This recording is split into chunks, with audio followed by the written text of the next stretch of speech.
Last time we were trying to see about what baptism. ubushize twariko turabira hamwe ikijanye n'umubatizo. We saw that baptism is the outside declaration of the inside truth. Twabonye ko umubatizo ni ukumenyekanisha cyane gushingira naho igikorwa cyakoretse indani. Is telling to the world that you have been transformed. There is something that happened in your heart. Ni ukubwira abantu gusohora abantu ukababwira cyangwa ukamenyesha isi ko hari ikintu cyakoretse indani mu mutima wawe. And the truth is having faith in the gospel. Ukuri ni ukugira ukwizera ku butumwa bwiza. The truth that you are telling the world is that you have believed in the gospel. Ukuri uba uriko urabwira abantu ku munsi w'umubatizo uba uriko ubabwira ngo narizeye ubutumwa bwiza. You are telling them about the salvation through faith in Christ. Uriko ubabwira ibijanye n'agakiza kava mu kwizera Yesu Kristo. You are telling them about forgiveness of sin.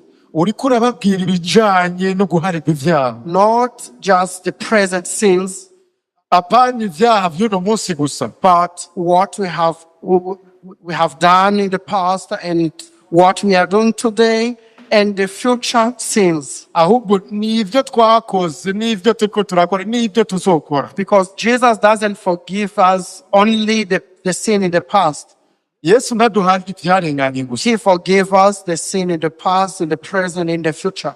aduhana ivyarenganye n'ivy'uno munsi n'ibizoza. So when you get baptized, you are telling the world, see, I've been forgiven my sins of the past, the present, and the future. Iyo ugiye kubatizwa rero ugiye kubwira abantu ngo raba narahariwe ivyaha vyahise n'ivy'uno munsi n'ibizoza. If the day you were baptized, you were not telling the world these things, then your baptism has a problem.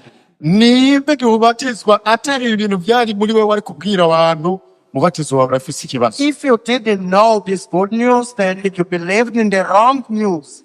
Niba utigeze umenya ubutumwa bwiza mbere yuko ubatizwa rero ngo wizeye ubutumwa butari. And your baptism, I'm sorry to tell you this, your baptism was in vain. Reka mbabarire ndakubwire ko umubatizo wawe ari ubusa. You have to be baptized Uragomba kubatizwa after believing the true gospel of Jesus Christ. inyuma yuko wizeye ubutumwa bwiza bwa Yesu Kristo. Now we keep on looking at what is being born again. Reka rero naho tubandanye turaba kuvuka ubwa kabiri ni iki. Ephraim, will you help us to read in John chapter 3 from verse 1 to verse 16? Dusome, reka dusome muri Yohana gatatu kuva ku murongo wa mbere gushika kuri 16. It's a well-known story that I hope everyone knows about this story of Nicodemus and Jesus.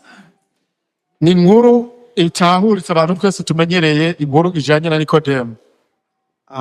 You can write. Reka dusome. Hari umuntu mu bafarisayo yitwa Nikodemu, yari umukuru wo mu Bayuda.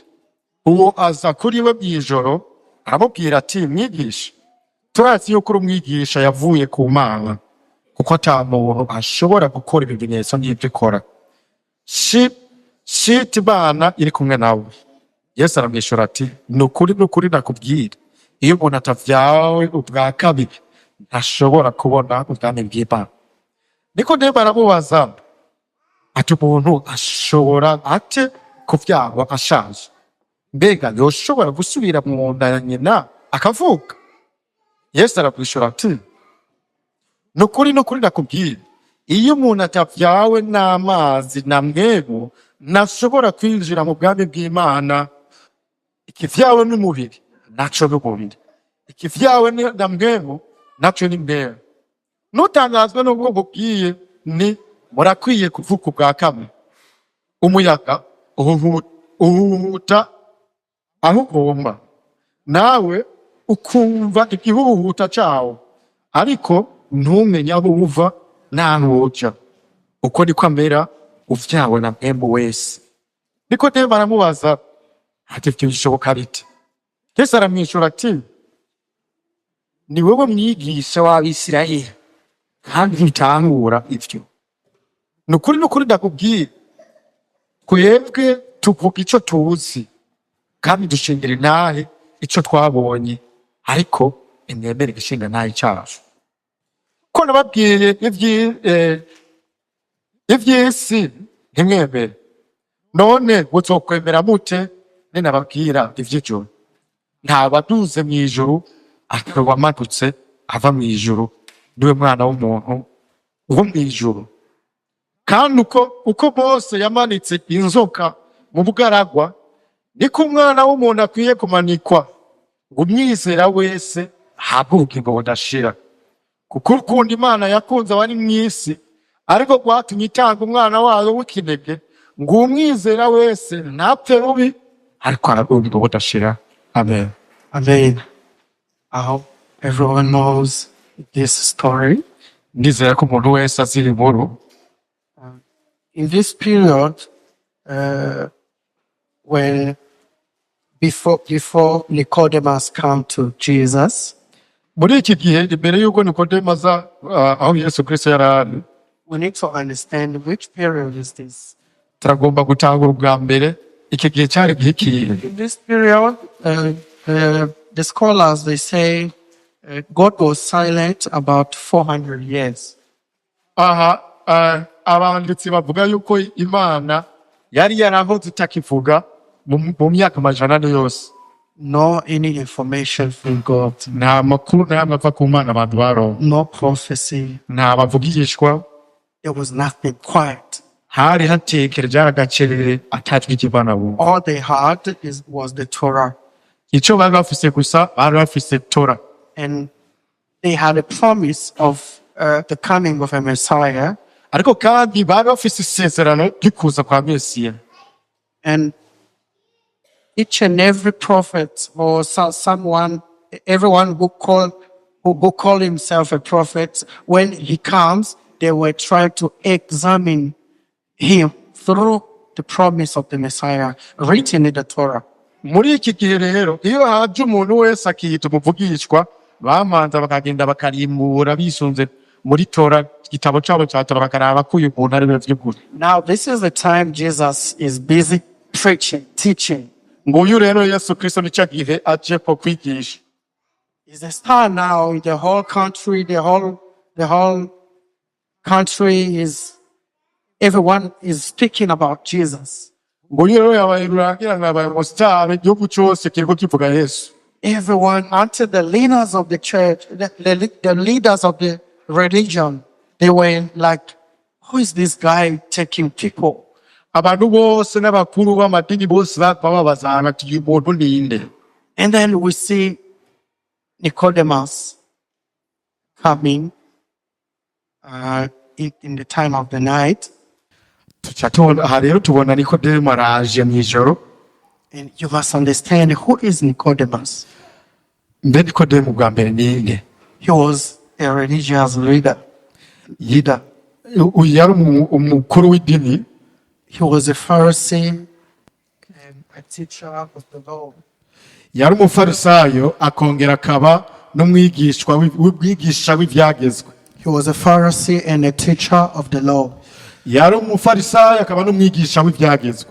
And you must understand, a Pharisee is someone who they were people that tried to keep the commandment as well as they can. Kandi abafarisayo bari abantu bagerageje kubaha ivyagezwe no kubigendera uko bashoboye. Nicodemus prayed 5 times a day. Nikodemu yasenga 5 ku munsi. He fasted twice a week. Yisonzesha 2 mu ndwi. He was circumcised. Yari yarakebwe. He tried by all means to keep the commandment. Yari yaragerageje uko ashoboye kubaha no kugendera ivyagezwe. Remember, he was a teacher. Mwibuke kandi ko yari umwigisha. So he was teaching people to do the same as they were doing.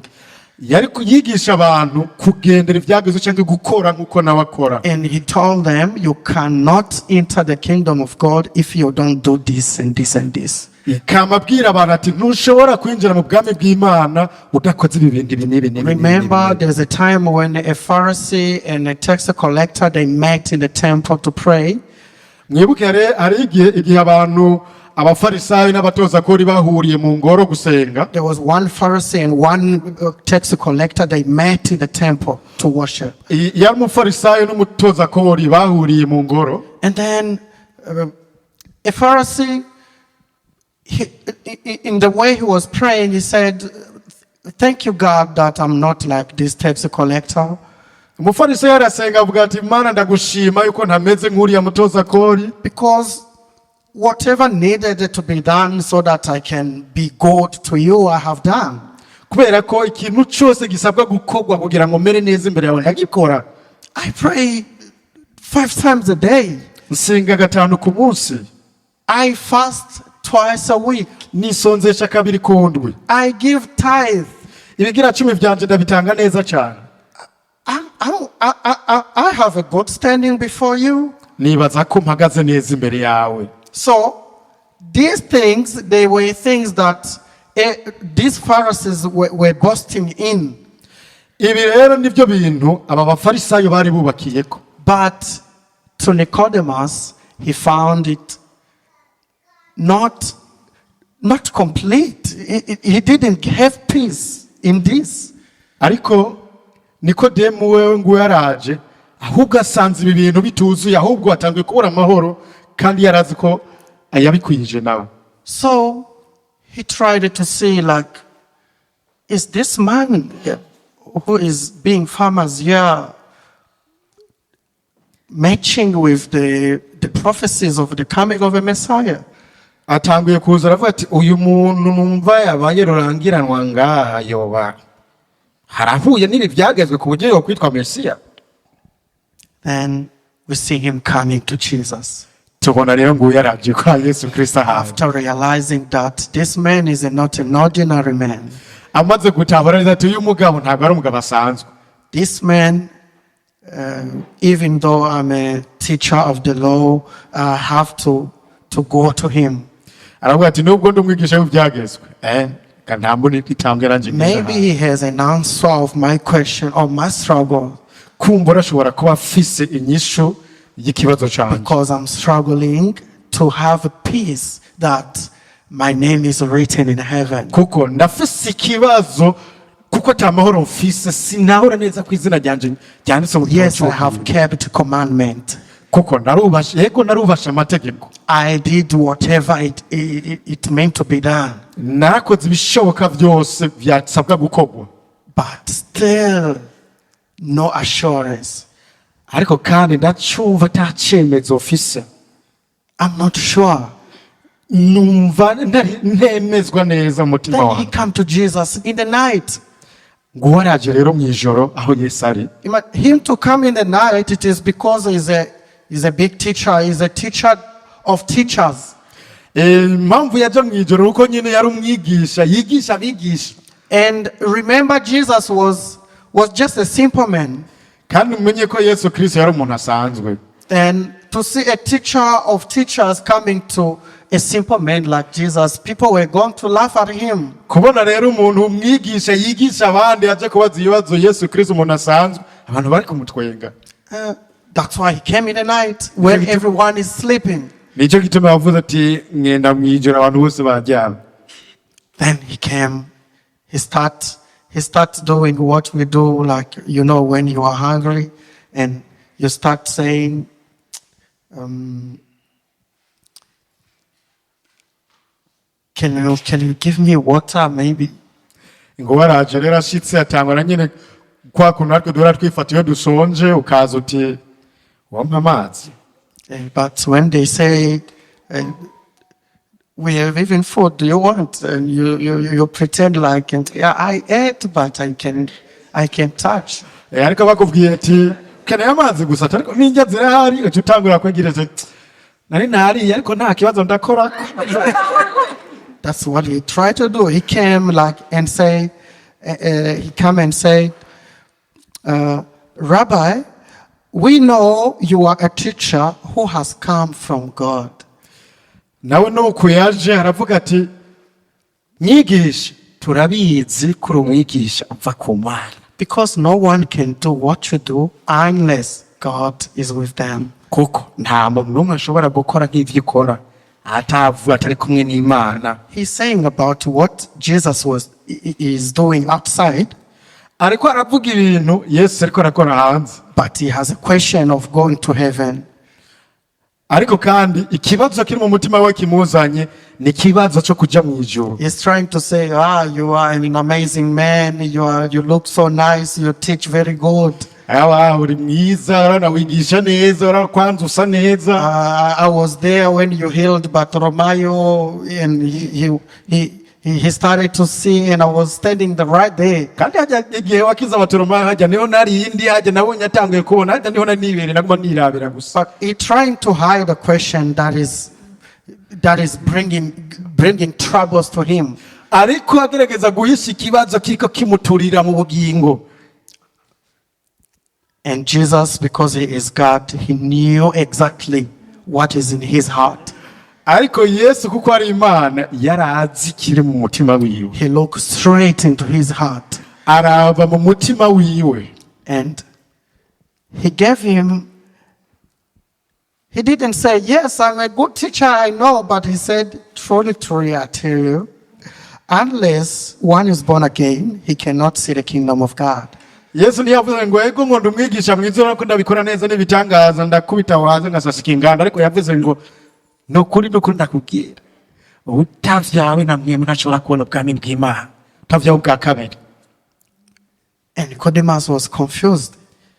Nicodemus ngaho arimo arashaka ikibazo ciwe yumva biramucanze. Now, he was expecting ABCD.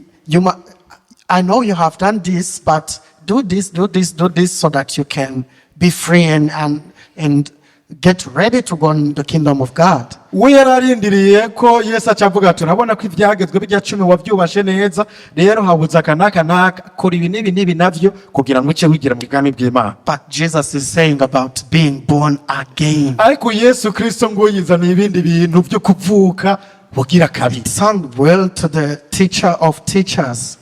umwigisha w'abigisha biramucanze.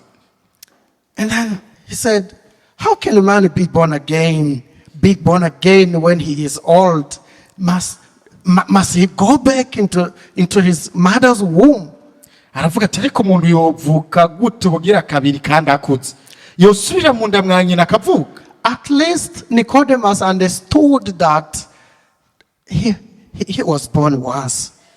birapfumba kuko wowe yaratahuye ko hariho rimwe yavutse. And he need to be born the second time. icyo atatahura ko hari kuvuka ubugira kabiri. Then he think to be born the second time, he need to go back into his mother's womb and come back as a baby, as a newborn again. aca yumvira ati rero kumbure ngira ukuvuka ubugira kabiri nuko nongera nkosubira mu nda mwa mama hanyuma aca nongera nkagaruka. But Jesus wasn't talking about that. ariko ibisi Yesu Kristo ariko aravuga. Jesus said, truly, truly, unless you are born of water and the Holy Spirit, you cannot enter the kingdom of God. Yesu Kristo aravuga ngo nukuri ndababwire utavyawe n'amazi na mwemu ntashobora kubona ubwami bw'Imana. Because what is born of the flesh is the flesh. kuko ikivyawe n'umubiri n'umubiri, And what is born of the Spirit is a spirit. ikivyawe ni mwemu ni mwemu. He was saying like, if what is born from a goat is a goat. ariko avuga ati ikivyawe ni ntama ni ntama. And a human being gives birth to a human being. umuntu nawe avyara umuntu. And if the flesh give birth, it produces flesh. umubiri iyo uvyaye uvyara umubiri nkawo. And the Holy Spirit produce what is spiritual. imwemu nayo ivyara imwemu. What does it mean to be born of the flesh? kuvyagwa n'umubiri bisobanura iki? It's the natural birth. ni ukuvuka tuvuka bisanzwe. The way we were born, all of us, this is being born of the flesh. Uku nyene twavutse tuvyawe na bagatarina no kuvyagwa n'umubiri. And this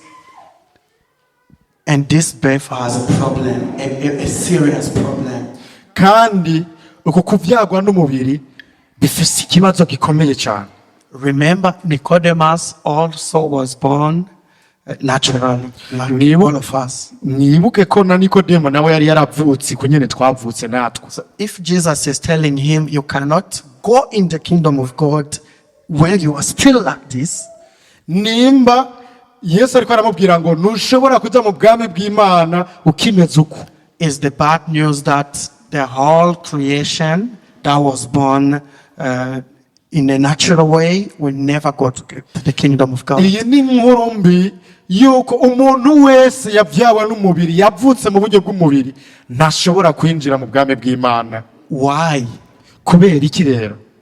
Because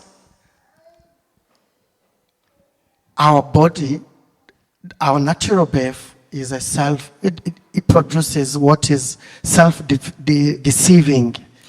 Ni kubera ko iyi mibiri yacu ivyara ibintu vy'ibihemu gusa vyibesha. In the book of Jeremiah chapter 17 verse 9, it says the heart is more deceitful than anything. It is incurable. Who can know it? Muri Yeremiya niho havuga ngo umutima uribesha gusumba ibindi bintu vyose, urwaye ingwara idashobora gukira, ninde yowukiza? You think that I'm alive, I can see, I'm alive, I'm walking, I'm doing everything. Shaka kuvuga ati je ndiho ndakumenya ndiko nkora vyose.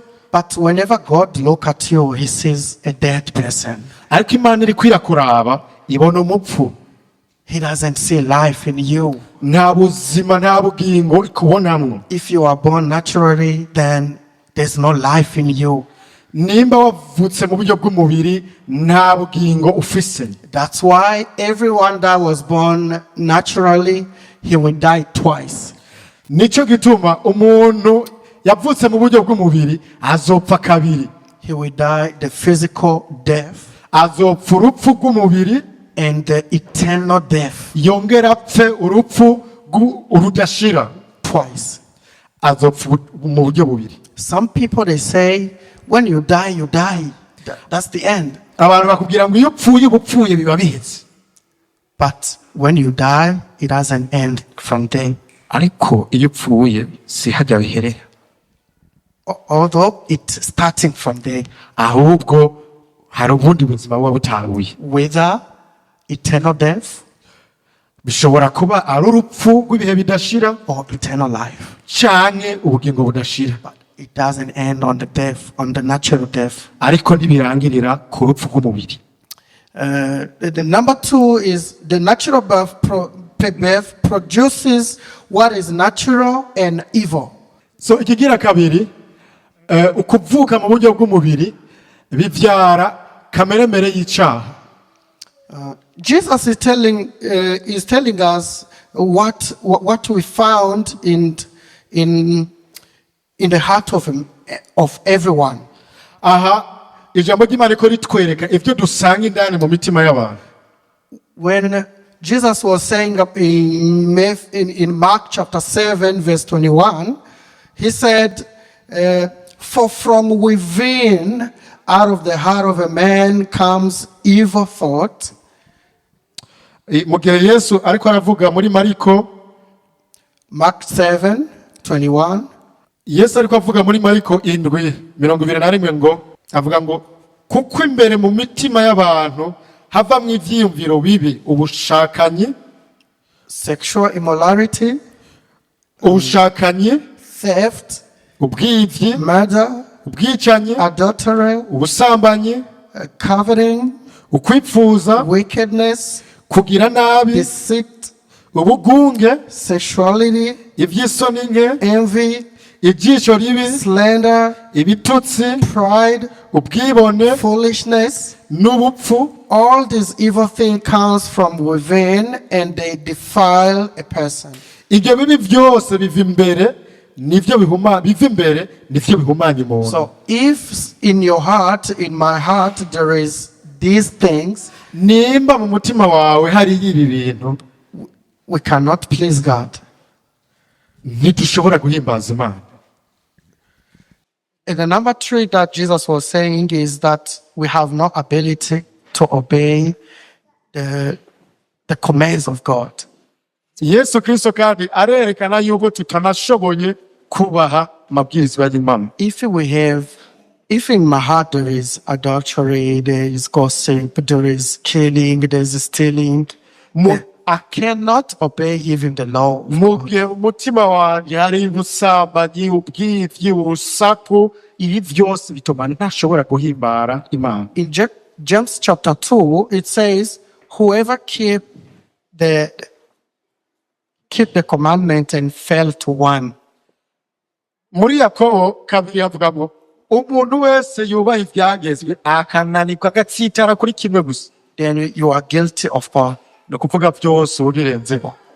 We can't keep all the commandments as they are. Kandi ntigishobora kubaha amabwirizwa cumi gukwayo. And that's why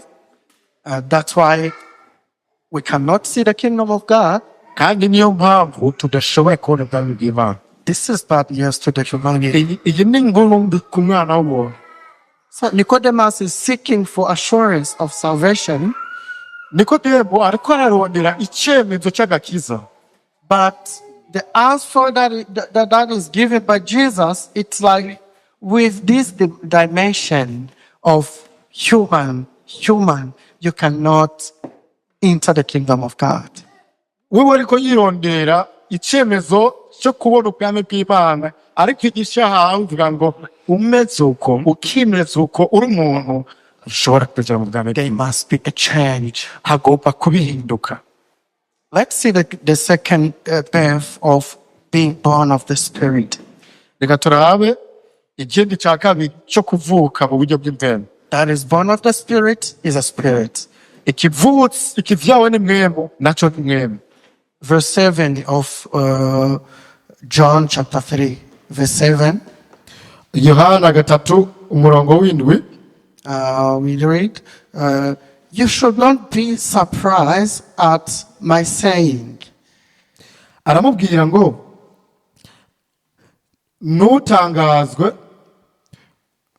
ntutangazwe nuko nkubwiye, you must be born again. ntimurakwiye kuvuka ubwa kabiri. The wind blows wherever it pleases, Umuyaga uhuhuta aho ugomba, and you hear its sound, nawe ukawumva igihuhuta but you cyawo, cannot tell where it comes from and where it's going on. ariko ntushobora kuvuga iyo uvuye n'iyo ugiye. So it is with everyone born of the Spirit. Umuntu wese abyawe ni mwemu, nawe niko amera. What Jesus is trying to mean here, Ni ibiki Yesu Kristo ariko aragomba gusobanura hano. he's saying like that the Holy Spirit as a wind make happen the second birth. Ariko avuga ngo mwemu w'Imana nk'umuyaga niwe atuma habaho kuvuka ubugira kabiri. It's like a tree. A tree is just there still, standing still. Nk'akarorero ni nk'igiti gihagaze, And then when the wind comes, the tree start to blow. iyo umuyaga uje ubona igiti gitangura guhungabana. So you cannot tell where this wind is coming from, Ntushobora kuvuga ngo umuyaga uvuye aha, and you cannot decide when the wind will come, kandi ntushobora guhitamo umuyaga uzoza igihe iki, and you cannot stop even the wind. kandi ntashobora kuwuzibira. That is how being born again happen. Niko no kuvuka ubwa kabiri bimera. Just like the Holy Spirit as a wind make happen the second birth and to whoever he wants. Ni mwemu w'Imana abikora nk'umuyaga agatanga kuvuka ubwa kabiri ku muntu uwo ari we wese ashatse. Just as no one contributes to his natural birth, nk'uko ata muntu agira icyo akora kugira ngo avuke.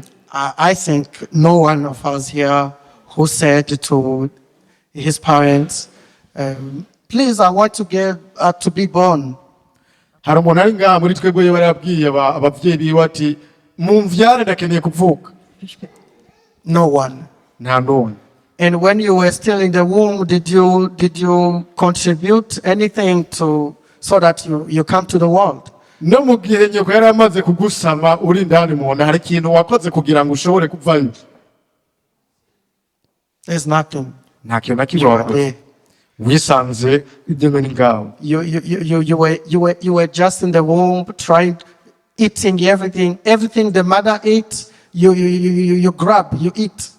We wari wibereye mu nda gusa wirira utuntu twose nyoko ari yicukwega. That's why pregnant women they get hunger a lot. Nico gituma abamama bibungenze bakunda gusonza cyane. Sometimes you said, "Mom, when you are inside the womb, mommy, I need dust."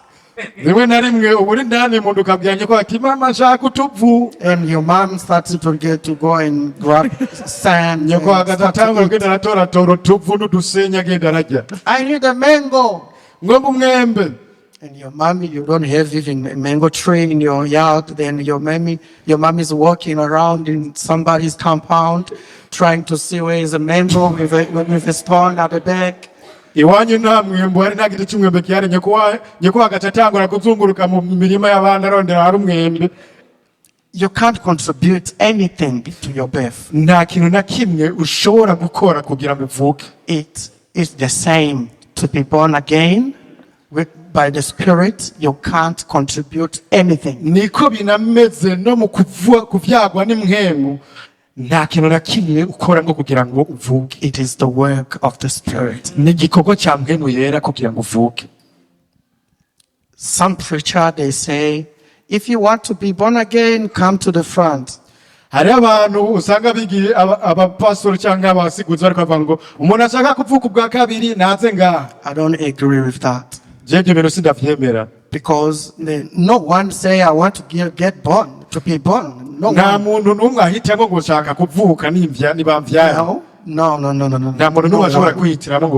You can't say I'm coming to be born. No. But the Holy Spirit can give birth to you. Sometimes you can't even know that you are born. But you must, the word of God is saying, just like a wind blow,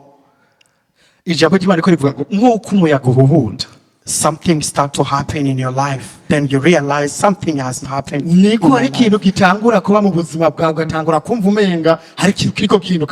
Amen. Amen. Hallelujah. Amen. Some evil things start to blow away. And something new start to happen in your life. Signs of the new creation start to happen in your life. Jesus told Nicodemus, I'm telling you the heavenly, the earthly things, but you don't understand. Yes, abwira Nicodemus ati ndiko ndakubwira ibintu byo mwisi ariko ntushobora kubitahura. How will you understand if I tell you things of heaven? Ni gute uza gutahura nakubwira ibyo mwijuru? If I'm trying to give you examples of things that you know, you are familiar with. Ndiko nguha akaroro k'ibintu usanzwe ubaye mu buzima ubaye. You don't even understand that. Ariko nivyo nturi kurabitahura. Then if I tell you heavenly things, how are you going to understand that? Ni gute rero uza gutahura nakubwira ibyo mwijuru?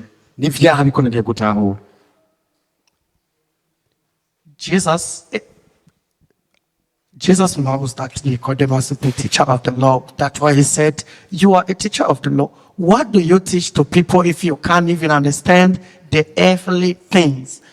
Kandi Yesu yarabizi ko Nikodemo ari umwigisha w'ivyabizwe. Nico kitamubwira ati wari umwigisha w'Abisirayeli. Ni gute rero udashobora kunatahura ivyaha mwisi ndiko ndakubwira? He took him back in what happened to the people of Israel. Amusubiza inyuma ku vyabaye ku Bisirayeli. Verse 14 here. Verse 14. Umurongo wa 14. Just as Moses lifted up the snake in the wilderness, kandi nk'uko Mose yamanitse inzoka mu bugaragwa, so the Son of Man must be lifted up, niko umwana w'umuntu akwiye kumanikwa, that everyone who believes may have eternal life in him. ngo umwizera wese ahabwe ubugingo budashira. This time in the wilderness, the people were hungry. They started to shout like, "This God is not serious. He brought us here. He brought us here in the wilderness to die by hunger, by thirsty." Abisirayeli bari mu bugaragwa batangiye kwidoga bumvise inzara, ati Imana dukuye muri Egiputa ituzanye aha kutwica n'inzara, twirikumburiye n'agapiripiri. We would have stayed in Egypt. There we were beaten, but we had food to eat. Twari gupfuma twigumira muri Egiputa yitugumizayo kuko hariya twarakubitwa mugabo twararya. And God was angry. Imana irababara. He sent snakes with strong poison. Ibarungikamo inzoka z'ubumara. They were bitten by the snake. Zirabakomora. And then God told Moses, make a snake, a bronze snake, and hanging it on the tree. Then whoever was bitten by the snake and look at that statues or the bronze snake that you have made, they will be healed. Imana ibwira Mose iti ikintu nyine ucure nk'inzoka ukimanika ahantu ku giti, umuntu wese aza kuza kukiraba araza gukirwa ubumara bw'izo nzoka. There was an issue of believing. Aha rero hari habaye ikibazo cyo kwizera. You are bitten by the snake, wariwe n'inzoka, but you don't have any medication, any cure. There's no cure here. nta miti n'imwe iriho ishobora kugukiza hano. Then God provided a medication. Imana nayo irazanye umuti.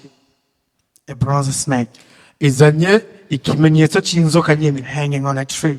kimanitse hejuru ku giti. Then it's up to you to look on the bronze snake and you get healed, or keep fighting by yourself and die. Aha rero igisigaye ni unamura amaso yawe ukaraba kuri kiriya kimenyetso cy'inzoka ugakira, cyangwa ukaguma wigwanira nyine kugeza upfuye. The Bible say the people of Israel were stubborn.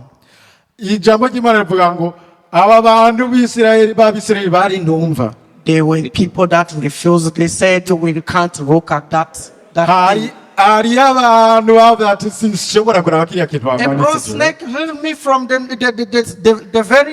very true snake. urunuguru mutati bamanitse hajya rwo rushobora kungiza ubumara bw'inzoka indiye inzoka nyayo. That's not possible. Ibyo bintu ni ibintu bidasobanutse. Last time I told you the good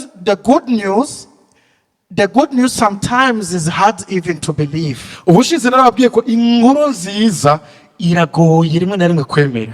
But there are people that look upon the tree, look at the bronze snake, and they were healed. Hari abantu kandi muri bo bizeye baraza bararaba inzoka kandi barakize. So Jesus is saying, like there were people bitten by the snake. Yesu ariko aravuga ngo hari abantu bari barakomowe n'inzoka. And the poison was in their body. Kandi ubumara bw'inzoka bwari muri bo. So they have to look on the bronze snake, basabwa kuraba ikimenyetso cy'inzoka gusa, and the poison will be removed from them and go to the bronze snake. hanyuma ubu bumara bw'inzoka bwari mu buribo bukabavamwo bukagenda kuri ya kimenyetso cy'inzoka. There was interchanging like you look at the bronze snake, then the bronze snake takes away the poison of the snake in your body. Ikintu cyo gukaba cyangwa interchange mu gifaransa ni ukuvuga ko wowe waraba ku nzoka gusa, ubumara bwari muri we bukakuvamwo bukaca buja ku nzoka. So all of us, we were died in sin. Natwe twari twarapfuye twishwe n'ivyaha. Remember, Adam and Eve were lied by the snake, Satan came in the form of snake, and he lied to them. mwibuke ko adamu na eva bahenzwe n'inzoka, inzoka yaragira babesha. So after sinning, they got a natural the spirit of God was removed from them. Inyuma rero ko bamaze guhendwa n'inzoka bagacumura, ubwiza bw'Imana mwe mu Imana yabavuyeko. And then everyone was born, like the generation from them was born sinful.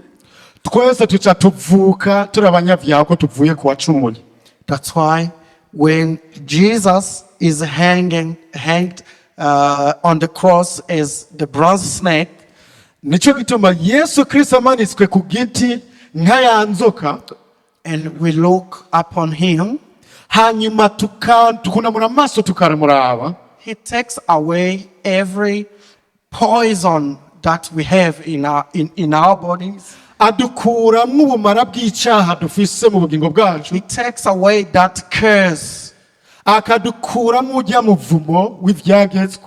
The curse go to him, hama umuvumo akawikorera, and since him is holy, hanyuma wewe kuko ari uwera he give us his holiness. akaduha ukwera kwiwe, We are proclaimed holy, tukaca twitwa bera, and he is proclaimed guilty of the sin that he didn't do. nawe akitwa umutsindwa akwiye gutsindwa ku bivyo yakuye muri twebwe. This is what the gospel is about. Ubu nibwo butumwa bwiza, For God so loved the world kubw'urukundo Imana yakunze abari mu isi, that he gave his only begotten Son, rwatumye itanga umwana wayo w'ikinege, that whoever believes shall not perish, kugira ngo uwumwizera wese ntapfe rubi, but receive eternal life. ariko ngo ahabwe ubugingo budashira. When we believe, Iyo twizeye we receive eternal life, twakira ubugingo budashira, because Jesus became a hanged snake kuko Yesu yahindutse inzoka imanitse to take away our poison. kugira ngo adukuremo ubumara bwose. When we believe, we get forgiveness of sins. Iyo twizeye duhabwa imbabazi z'ivyaha, duharirwa ivyaha, And it is not a temporary forgiveness. kandi izi mbabazi ntabwo ari iz'igihe It is kanaka, a forever forgiveness. ni imbabazi z'ibihe bidashira. Amen. Amen. When we believe, we are healed forever. Iyo twizeye turakizwa gushika ibihe bidashira, We are not healed temporarily. ntidukizwa kubw'ibihe It's kanaka. like you are healed today, but tomorrow you are sick again. Nkaho umenga turakizijwe uno munsi ejo tuzongera tugware. But God doesn't give something temporary, because he is not a temporary God. Imana ntabwo itanga ibintu bifise igihe, kuko ntabwo ari Imana y'igihe, He is a lasting God. ni Imana y'ibihe bidashira, He is a forever living God. ni Imana iriho ibihe byose. Whatever he gives is eternal. Ibyo itanga ni iby'ibihe bidashira. That's why if he say, I've healed you, you are healed forever. Nicyo gituma iyo uvuze ngo naragukijije uba warakijijwe ibihe When bidashira. he says, I forgive you, you are forgiven forever. Ivuze ngo ndaguhariye ubu uhariwe ibihe bitazoshira. And guess what? Mwumve rero, A human being cannot keep God's command. umwana w'umuntu ntashobora kubaha amabwirizwa But y'Imana. Jesus said, I did not come to abolish the law. Ariko Yesu aciye avuga ngo sinaje gukuraho ibyagezwe, I came to accomplish it. ahubwo naje kubishitsa, I came to fulfill it. naje ngo ndabishitse, So that when you believe, kugira ngo unyizeye, you are considered as someone who has completed the law. kugira ngo unyizeye uharugwe nk'uwujuje amategeko. Hallelujah. Amen. So when we look at Jesus hanging on the cross, Iyo turavye Yesu Kristo amanitse ku musaraba, he also gives us a right standing before God. aduha n'icyemezo cyo guhagarara imbere y'Imana. standing like someone who has never sinned. ugahagarara imbere y'imana nk'utigeze acumura. And when you go to heaven, no one will tell you about where do you come with your sins. kandi ugiye mu ijuru nawe uzokubaza ati wowe ugiye na bya byaha byawe. Because Jesus will be your image. You'll be looking like Jesus. kuko tuzoba twahinduwe mu ishusho ya Kristo dusa nawe. And everyone in heaven, they will see Jesus coming. abari mu ijuru ahubwo bazobona Kristo ari ubwiza bwa Kristo. When you come, they will see Jesus coming. iyo userutse bazobona Kristo aje. This is the gospel. ubu nibwo butumwa bwiza. And this is why we got to be baptized. iyi ni nayo mpamvu ituma tujya kubatizwa. This is why you should get baptized. iyi niyo mpamvu ugomba kubatizwa. To tell the world that you are forgiven forever. kubwira abantu ko wahariwe gushika ibihe bidashira. If you were baptized nimba warabatijwe and yet still fighting to do many works so that God can be pleased for you and give you eternal life, ariko ukaba ukigwana no gukora ibikorwa kugira ngo Imana ikwemere iguhe ubugingo budashira, then you have a problem. ufise ikibazo Because you didn't know the gospel. kuko ntiwamenye ubutumwa You bwiza. didn't know the good news. ntiwigeze umenya inkuru nziza. This is the good news that you should believe and go baptized. ngiyi inkuru nziza wari ukwiye kwizera hama ukajya kubatizwa. This is what Apostle Paul was preaching.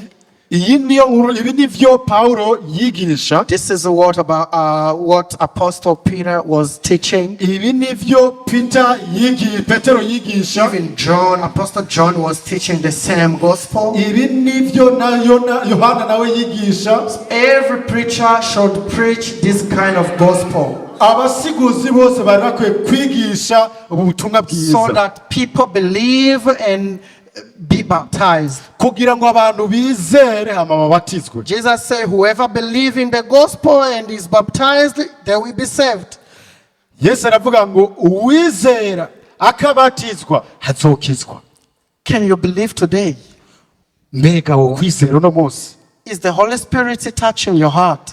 mbega hari ikintu mwe mu Imana ariko akubwira umutima wawe? Is the Holy Spirit doing something in your heart? hari ikintu mwe mu Imana yoba ariko arakora mu buzima bwawe? Believe and be baptized. ni wizere hanyuma uje kubatizwa, And tell the world that you are a new creation. hanyuma ugende ubwira abantu ko uri cyaremwe gisha. Tell the world that now you know that you will go to heaven. ubwira abantu uti ubu ndabizi ko nzoja mu ijuru sigekeranye. Because you can't work for heaven.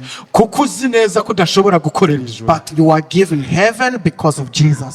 ariko wahawe ijuru kubera wizeye Yesu Kristo. Heaven is a free gift from God. ijuru ni ingabire duhabwa ku buntu tuyihawe n'Imana. So you have heaven when you believe. uhabwa kuba uw'ijuru igihe wizeye. Amen. Amen. Let me ask you to stand. reka mbasabe mu vyaguruke.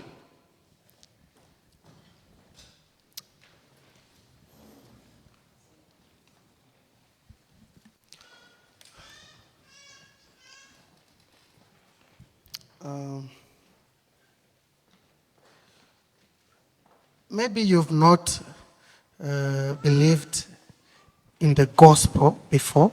birashoboka ko utari bwizere ubutumwa bwiza. Maybe it is your first time to understand what the gospel is about. bishobora kuba ari irya mbere utahuye neza icyo ubutumwa bwiza buri. And you want to tell Jesus, Jesus, now I understand what you have done for me.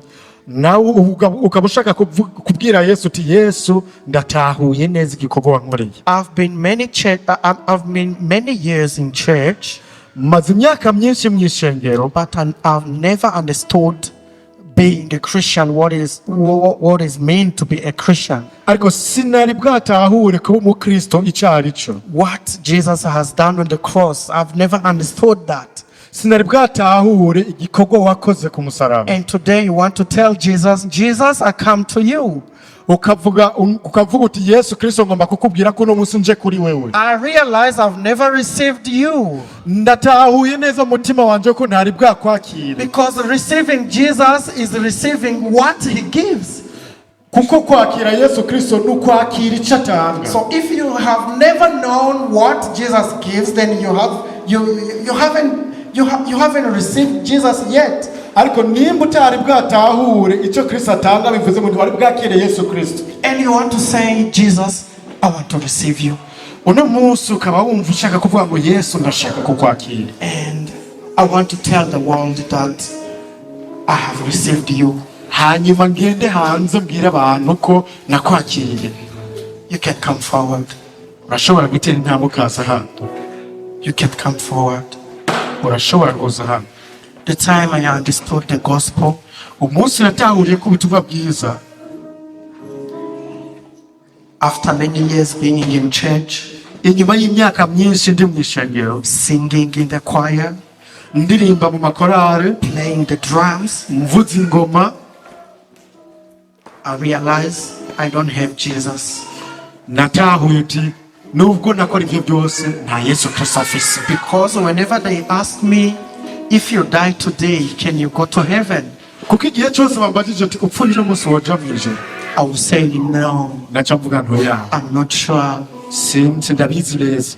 But after understanding what Jesus has done, Ariko maze gutahura icyo Kristo yakoze, and know that heaven is a portion, nkamenya yuko ubwami bw'Imana cyangwa ijuru nanjye mfise ikibanza, heaven is my home, mu ijuru ko ari muhira, because I have believed in Jesus. kuko nizeye Yesu Kristo. And if anyone asks me, if you die, you go to heaven, I say yes. Kugeza aho umuntu ambajije ni wari uzoja mu ijuru wopfa uno munsi, ndavuga nti yego, Because it is not from what I do, but it is from what Jesus did. kuko bitava mu cyo jewe nkora ariko biva mu cyo Kristo yakoze, And I have believed in what Jesus did. kandi narizeye icyo Kristo yakoze.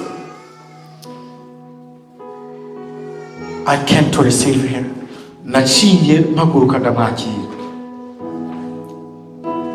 And don't say you have received him, Kandi ntuvuge ngo waramwakiriye, because I thought I have received Jesus, kuko nanjye nariyumvira ko namwakiriye, but I realized the Jesus I received maybe was made in China.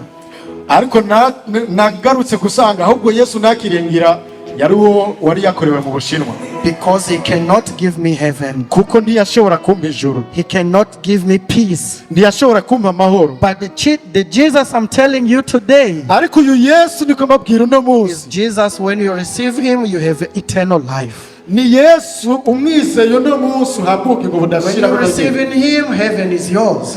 Umwakiriye ijuru ribi You ryawe, don't have to get to be worried about dying today, udashobora guteka ubwoba no gupfa uno munsi, because you know if I die today, I will go to heaven. kuko ubuzi neza ati no munsi nubwo nopfa nja mu ijuru. That's why Stephen, when they were stoning him, he said, I see the heaven is opening. Nicyo gituma Stefani igihe bariko bamutera amabuye yavuga ngo ndiko ndabona ijuru ryuguruka, I'm going where I belong. ngiye muhira iwacu. And that preached to even Apostle Paul when he was still Saul, because he was standing there watching everything. Ibi navyo rero nibyo byigije na Paulo nawe igihe yari akiri Saulo. I believe he said something like, what kind of a person is this? Birashoboka ko nawe yavuze ati mbega uyu muntu ni nde? So when you believe, when you have Jesus in your heart, you have a life. Iyo wizeye ukakira Yesu Kristo ugira ubugingo, uhabwa ubugingo. Do you want to believe in this Jesus? Uba wumva ushaka kwizera Yesu Kristo, You may come forward ngwino imbere y'umuntu, and we're gonna pray. hanyuma tugusengere. And again, if Kandi nimba you want to be baptized, ukaba ushaka kubatizwa,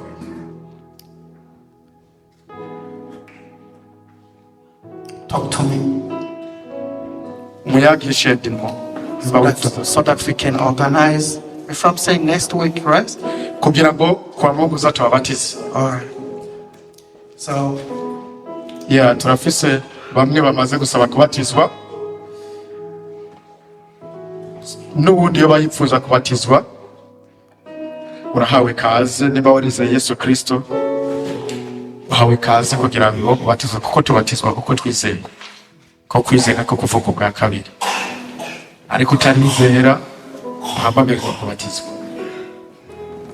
ahubwo niba utarizera Yesu Kristo ukaba wumva ushaka kwizera Yesu Kristo, wino wature, kuko ijambo ry'Imana rivuga ngo nimwaturisha akanwa kanyu mukizera mu mitima muzoronka agakiza. Igikorwa gikorwa imbere y'uko batizwa no kwizera no kwaturisha akanwa, hama tukaja tuja kubatizwa.